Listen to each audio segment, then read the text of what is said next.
আমার অত্যন্ত আগ্রহের একটি বিষয় হচ্ছে হিন্দু মিথোলজি এবং হিন্দু মিথোলজি নিয়ে আমি খুব সামান্য পড়াশোনা করেছি বা এখনো করছি এবং বিশেষ করে আমি অবশ্যই উল্লেখ করব বন্ধুবর ডক্টর কুশল বরণ চক্রবর্তী যিনি কুশল বরণ চক্রবর্তীকে আমার সবসময় মনে হয় যে হিমসেলফ ইজ এ ইনস্টিটিউট।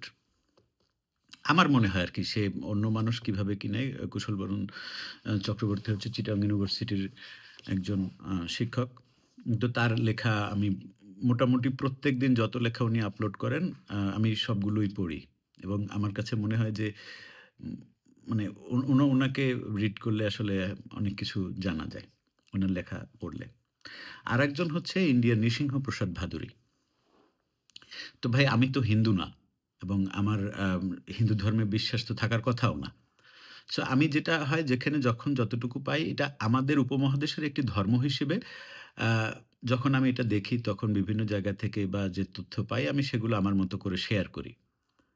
এবার যে সমস্ত হিন্দু ভাই-বোনেরা আমাকে গালাগাল করেন, তারা আসলে আমাকে কেন গালাগাল করেন? কি অধিকারে গালাগাল করেন? আমি কি হিন্দু? বা আমি কি কোনো আমার নিজের মন গড়া কোনো কথা বলি? হিন্দু মিথোলজি সম্পর্কে একটা মানুষের দ্বারা একটা মানুষ ৩-৪ বার জন্মগ্রহণ করলেও হিন্দু মিথোলজির মানে ১ কড়া পর্যন্ত আসলে জানা সম্ভব না। এটা এত ভার্স একটা বিষয়। এবং আপনারা যারা শুধুমাত্র রামায়ণ, মহাভারতে আটকে আছেন, অ্যাম তাদেরকে আমি কি বলবো? মানে মুখে বাজে কথা আসে। মানে এর আগে এবং পরে যে কতগুলো পাঠ মানে যোগ্য বিষয় আছে সে সম্পর্কে আপনাদের কোনো ধারণাই নাই। এবং আপনারা মানে যারা হচ্ছে গিয়ে সেই অন্যান্য ধর্মের মানুষের মধ্যে যেরকম মৌলবাদী থাকে, আপনাদেরও মাঝে মধ্যে মৌলবাদী আচরণ দেখি তখন মানে খারাপ লাগে, কষ্ট লাগে। কারণ আ মানে হিন্দু ধর্ম এমন একটা ধর্ম যেখানে সকল কিছুর কে সে গ্রহণ করে। আমি এটা মানে যতটুকু পড়াশোনা করে আমি জেনেছি সে সবাইকে গ্রহণ করে। হ্যাঁ, কিন্তু আপনি বলতে পারেন এটা ভুল, আপনি বলতে পারেন না এটা আমার লব্ধ জ্ঞানে আমি এটাকে গ্রহণ করলাম না। কিন্তু ভাই গালাগাল করেন কেন? গালাগাল কেন করেন? মানে আমি ইউরোপের অনেকগুলো দেশে এসে হিন্দুদের বিভিন্ন দেবদেবীর উম মানে মূর্তি দেখেছি, তাদের ড্রইং দেখেছি। আজকেও আমি একটা পোস্ট করেছি। তো হিন্দু মিথোলজি সম্পর্কে মানে আমি স্রেফ আমার আগ্রহের জায়গা থেকে আমি আসলে এটা জানার চেষ্টা করি। এই ধর্মের প্রতি তো আমার বিশ্বাস নাই, তাই না? এটা স্বাভাবিক না? আমি তো আর হিন্দু না। আমি তো এটা বিশ্বাসের জায়গা থেকে করি না। তো আমি যদি কোনো কিছু ভুল বলি, তা আপনি আমাকে এটা বলতে পারেন যে, "ভাই আপনি এই অংশটুকু ভুল বলেছেন।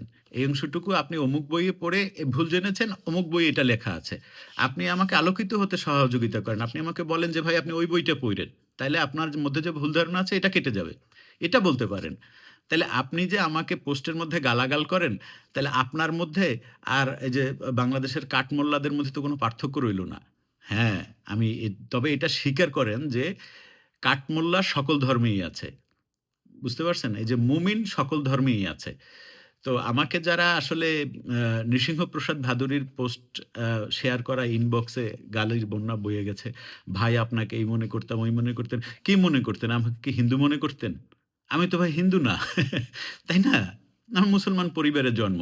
ধর্ম মানি, পালন করি না, না করি সেটা ভিন্ন আলাপ। তো আমি তো হিন্দু হয়ে যাইনি বা আমি তো হিন্দুও না। সুতরাং আপনাদের কাছে অনুরোধ গালাগাল করবেন না ভাই। গালাগাল করলে হয় কি ধরেন আ আপনি যদি আমাকে গালাগাল করেন তাহলে আমি যে ধারণা নিয়ে আছি সেটা আমার মধ্যে থাকে। অন্য মানুষও কিন্তু আপনাকে আলাদাভাবে জাজ করবে। হিন্দু ধর্ম সম্পর্কে জানার আমার আগ্রহ। এটার কারণ হচ্ছে কি এটা একটা পৃথিবীর মধ্যে সবচাইতে পুরাতন একটি ধর্ম। যদিও হিন্দু ধর্ম না, মানে হিন্দু ধর্ম আমি বলিও না, সনাতন ধর্মও বলি না, আমি বলি বৈদিক ধর্ম। বৈদিক ধর্মের যে শাখাটা এখন পর্যন্ত পৃথিবীতে সবচাইতে স্ট্রংলি বিলং করে সেটি হচ্ছে আ হিন্দু বলে পরিচিত। যে পরিচিত যারা বা পরিচয় দেন যারা তারা। সুতরাং গালাগাল করিয়েন না। আমাকে আলোকিত হতে সহযোগিতা করেন এবং এটা এর আর্কিটেকচারাল ভ্যালু, হিস্ট্রিক্যাল ভ্যালু আমি এটা জানার চেষ্টা করি। সুতরাং আশা করছি আপনারা মানে আর যারা নৃসিংহপ্রসাদ ভাদুরীকে নিয়ে গালাগাল করছে, নৃসিংহপ্রসাদ ভাদুরী কে জানেন? Who is Nrisinghaprasad Bhaduri? মানে আমি যাই হোক আর কিছু বললাম না। আমি শুধুমাত্র আপনাদেরকে একটা অনুরোধ করি আ এই যে বন্ধুবর কুশল বরণ চক্রবর্তী উনি আ উনার একটি Facebook পেজ আছে। আমি একটু এভাবে দেখানোর চেষ্টা করি। এটা, হ্যাঁ? কুশল বরণ চক্রবর্তী উনার এটা একটু পড়েন। উনার লেখাগুলো একটু পড়িয়েন। বুঝতে পারবেন যে উনি কে, হ্যাঁ? মানে উনি উনাকে আমি খুবই রেসপেক্ট করি। আ মানে আমরা একেবারেই একই এজের ২ জন একই বয়সী। কিন্তু উনাকে আমি একেবারে অনেক শ্রদ্ধা করি। কারণ উনার পড়াশোনা এত বেশি মানে আমি অবাক হয়ে যাই এবং নৃসিংহপ্রসাদ ভাদুরী মনে হয় একমাত্র লিভিং লেজেন্ড যে আসলে এত কিছু এবং উনার মতো মনে হয় যে বাঙালিদের মধ্যে এত ভালো সংস্কৃত আর কেউ জানেন না। সুতরাং উনাকে যারা গালাগাল করছেন উনার আশপাশে পড়াশোনা করে তারপরে অন্তত গালাগালটা করেন। মানে মোল্লাদের মতো আচরণ কইরেন না। ধন্যবাদ সবাইকে। ভালো থাকবেন।